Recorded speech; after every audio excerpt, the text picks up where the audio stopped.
Oi, eu espero que você esteja gostando do livro. Vamos começar a falar do capítulo 3. Eu espero que você esteja ficando mais livre, que tenha encontrado armas para ajudar outras pessoas. Claro, esse é o objetivo do livro, é o objetivo desse ensino. E hoje eu quero falar sobre chaves para regras do combate, eu quero falar sobre chaves para vencer o medo. E eu quero te contar uma história, claro, eu falei dela no livro, sobre esse ataque demoníaco recorrente que tive. Para alguns de vocês isso é só muito estranho. Eu agora lembrei sobre essa história do livro. Eu contei ela para alguns amigos, eles arregalaram os olhos e ficaram pensando, ele é esquisito.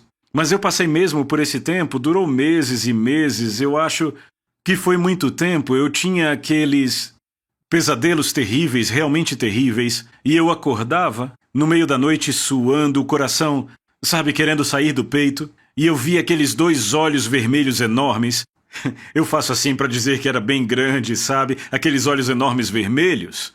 E sabe, eles ficavam bem no pé da minha cama e aquilo durou por, sabe, foi muito tempo, não sei, semanas, talvez meses.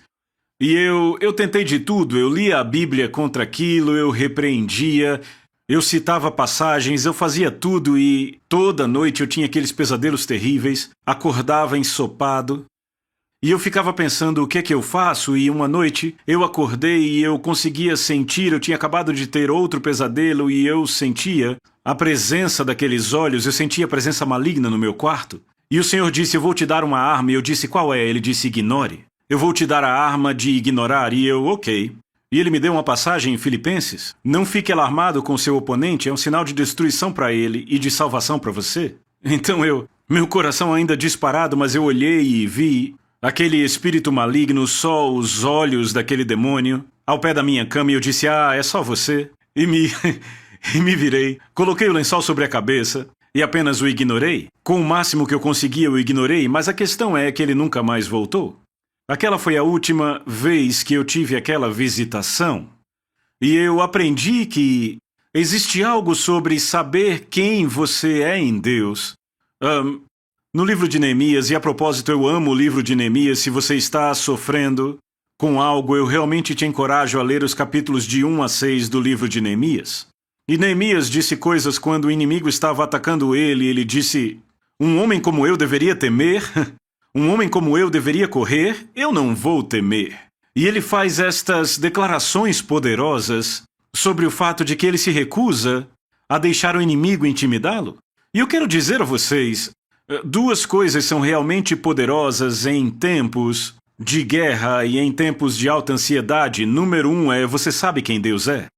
Número 2 é você sabe quem você é em Deus. Mas estas duas coisas, em minha mente, são as duas armas mais poderosas. Você saber quem você é e saber quem Deus é. Se você percebe que todas as coisas colaboram para o bem daqueles que amam a Deus, que são chamados segundo o seu propósito, aí você percebe que tudo colabora para o bem no fim, então se não está bem é porque ainda não chegou no fim. E em segundo lugar, se você percebe como Deus é poderoso, que não há nada que você possa passar que Ele não possa resolver. De fato, em 2 Coríntios capítulo 10, você lembra que citamos essa passagem recentemente em um dos vídeos, que diz que Efésios diz que não lutamos contra carne ou sangue, mas contra principados e potestades, e 2 Coríntios diz que as armas da nossa milícia não são carnais, mas divinamente poderosa para a destruição de fortalezas. E ele nomeia 3 fortalezas: pensamentos, especulações e coisas altivas. Pensamentos, especulações e coisas altivas, o que é isso? É algo que se diz maior que Deus? E você diz, não há nada maior que Deus? Sim, é verdade. Mas você sabia que sempre que nos preocupamos, estamos dizendo que a coisa com a qual nos preocupamos, na verdade, é maior que Deus? Você tem que entender que o medo é a fé no Deus errado. De verdade, não dá para ter medo sem fé. Quer dizer, se um garotinho chega e te diz, eu vou te bater, você não vai ter ansiedade. Para. Mas se um mafioso chega e diz, vou te bater, lá vem a ansiedade porque você acredita.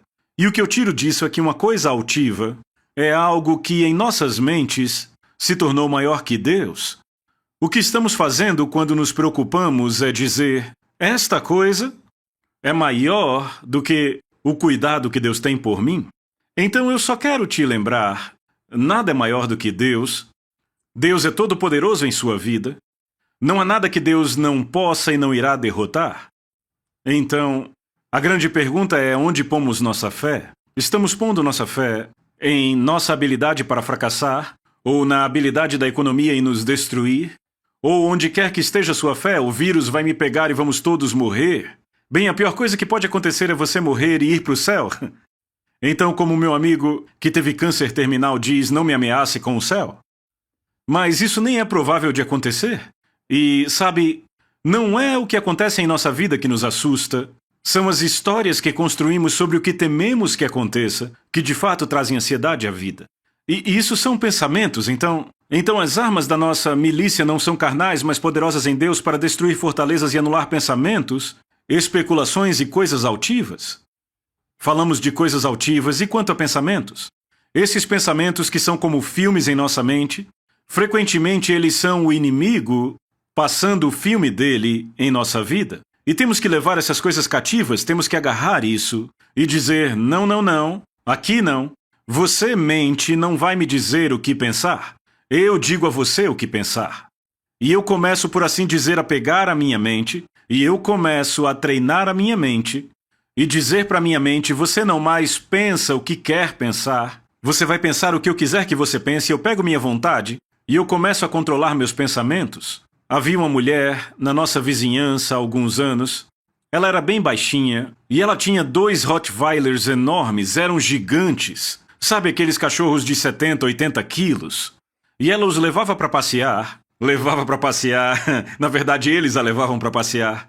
E ela ia andando pela rua, tentando segurar aqueles cachorros. E eles iam de jardim em jardim, fazendo xixi no jardim dos outros e cocô. E ela tentando arrastá-los para o meio. E eu observava aqueles cachorros e pensava, é assim que muita gente pensa?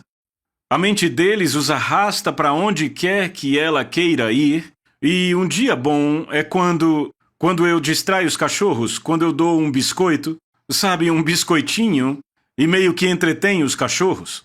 E eu fico tentando tudo que eu posso para manter os cachorros ocupados, para que os cachorros, sabe, não se comportem mal. Mas, na verdade, a Bíblia diz que de fato temos a mente de Cristo e que devemos assumir o controle dos nossos pensamentos, que devemos trazer os pensamentos cativos e esses pensamentos não devem nos aprisionar. Nós os aprisionamos, eles são nossos prisioneiros de guerra. Não somos nós os prisioneiros de guerra, nós não somos prisioneiros, eles são prisioneiros. E você pode estar aí pensando, bem, a minha mente ela divaga para onde quiser e eu te digo sim. Você precisa adestrar melhor o seu cérebro. Seu cérebro precisa de um treinamento. A gente precisa assumir o controle desses pensamentos e começar a renovar a mente, como Romanos 12 fala. A última coisa que eu quero dizer é toda essa questão sobre fé. Sabe, frequentemente, o lugar para onde Deus nos chamou, frequentemente há um inimigo nessa terra. Eu digo assim, os cães da desgraça sempre ficam esperando as portas do destino. Então parte do desafio é aqueles cães latindo, aquele inimigo, aquele Golias, frequentemente isso é um sinal de que você está na terra correta. Deixa eu falar de outra forma. Tá ficando meio confuso. Sempre tem um gigante divinamente colocado na terra prometida, aonde os israelitas deviam ir, Canaã, onde estavam os gigantes, em Canaã. O que eu quero dizer é que, às vezes, o medo é uma indicação de que você está na sua terra prometida. E o que temos que fazer é pôr pressão no medo, a gente cruza a linha dos frouxos. A gente sempre diz, o seu destino está do outro lado da linha dos frouxos. E ao invés de dar um passo para trás quando se tem medo, nós temos é que fazer pressão para frente para a terra prometida e dizer aos Golias da nossa vida, você não vai ficar resistindo contra o poder do Deus vivo. Você está desafiando os exércitos do Deus vivo. E eu só quero te lembrar que Jesus está com você. E quando você tem medo, frequentemente é porque você está chegando mais perto da sua terra prometida. Frequentemente há um tesouro do outro lado desse medo. E eu quero te encorajar hoje. Sabe, no meio dessa estação estranha com esse vírus, sabe, onde há muito medo, onde há muito agouro, muito senso de desgraça, sabe, do outro lado desta estação que estamos, existe um tesouro. Há uma terra prometida, Os filhos dos nossos filhos vão ler sobre pessoas forjadas neste vírus que fez história. E eu quero te dizer que você nasceu para fazer história. Você nasceu para fazer a história que ele quer. Você nasceu para ser um herói. Você foi feito para se levantar e ser um filho, uma filha de Deus, se levantar nas trevas e brilhar nessa estação. E eu quero te encorajar, eu quero te dar coragem, te dizer que Deus te preparou para isso. E sabe, eu percebo que devo orar por você agora. Senhor, eu libero coragem a cada pessoa que está ouvindo esse ensino hoje.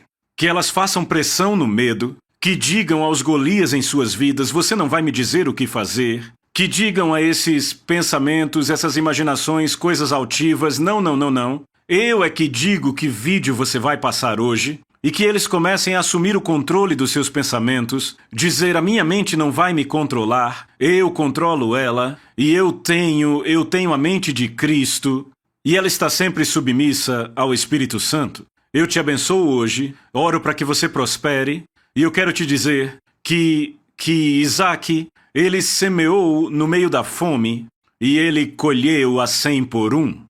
Ele semeou sementes quando as condições não eram boas para a semente crescer e ele colheu uma colheita de 100 por 1. E eu quero te dizer, e se, olha aí, um e se você prosperar mais do que você jamais prosperou no meio deste vírus? Será que Deus é maior do que o vírus? Deus te abençoe, pense sobre isso.